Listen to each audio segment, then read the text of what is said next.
America doesn't run on elections. It runs on systems.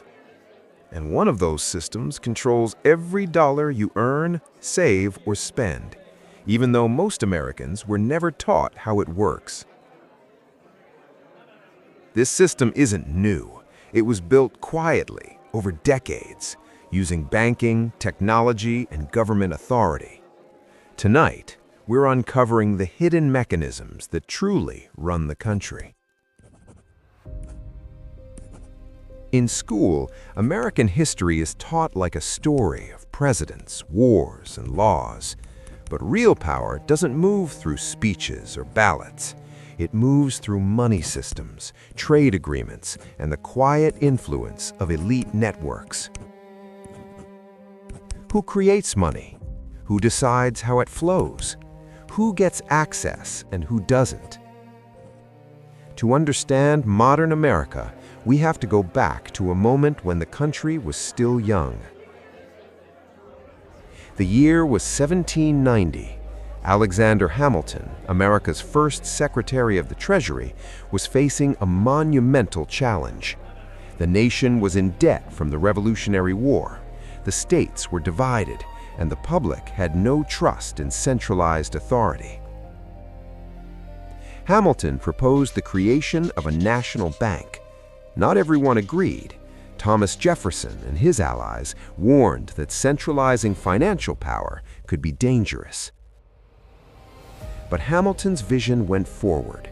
Ledgers were drawn, plans were drafted, and early financiers began shaping the invisible currents of money that would control America's destiny. In private rooms, elite advisors and financiers met. Flickering candlelight illuminated maps of trade routes, lists of creditors, and piles of coins. Some of these meetings were formal, others secret. Whispers of Freemason influence lingered in the corners of the room. Symbols etched into floor tiles and columns hinted at networks working quietly, shaping the laws the public never saw. These early banking halls were more than institutions. They were power incubators. The men who walked through their doors controlled who could borrow, who could invest, and ultimately, who could influence the new nation.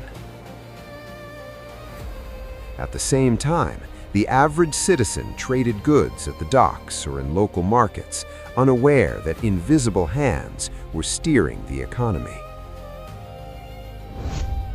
Fast forward to 1907, America faced a financial panic that threatened the stability of the entire nation. Banks were failing, depositors rushed to withdraw savings, fear spread through the streets of New York. And one man stepped in, J.P. Morgan. Not a president, not Congress, a banker. Morgan personally organized millions of dollars, traveling between banks, convincing competitors to cooperate. He restored stability, but the moment revealed a dangerous truth. Whoever controls liquidity controls the country. This moment planted the seed for the creation of a formal system that would centralize financial authority, the Federal Reserve. In 1913, the Federal Reserve was born. Not a single bank, but a network, a hybrid of government oversight and private banking. The Fed wasn't just about dollars, it was about infrastructure, technology, and information control.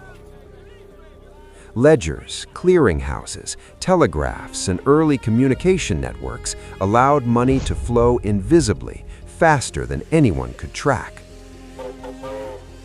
For the first time, the U.S. had a centralized financial system capable of managing the economy at a national scale.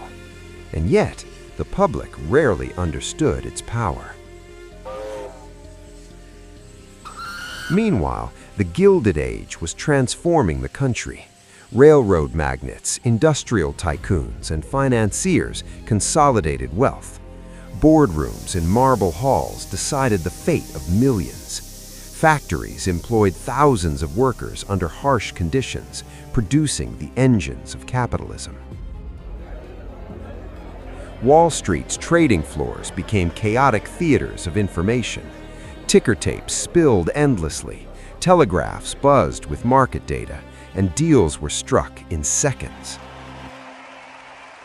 Power was no longer just political, it was corporate, technological, and invisible. By the 1929, the speculative frenzy reached its peak. Markets crashed, panic swept the nation. Bank runs emptied vaults. People lost their life savings while the system recalibrated quietly behind closed doors. Government intervention became necessary. The New Deal attempted to stabilize and regulate, but it also showed how intertwined public policy and financial power had become.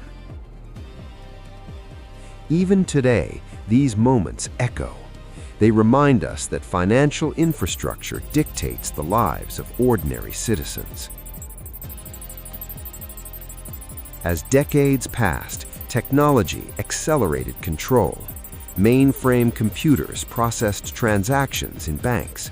Algorithms analyzed risk, predicted market behavior, and redistributed wealth before humans could react.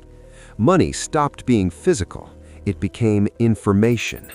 Credit scores, data profiles, and digital ledgers quietly determined who thrived and who struggled. Power no longer required overt displays. It moved into the silent, invisible layers of technology and policy. By the 21st century, corporate skyscrapers tower over city streets. Digital trading dominates Wall Street. Government policies are influenced by financial giants. Protests emerge. Citizens voice dissent. Yet the mechanisms of power operate above, unseen, immutable, and continuous.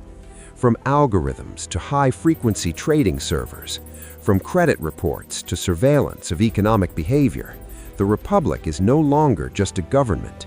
It is an infrastructure, a network. The question isn't whether this system exists.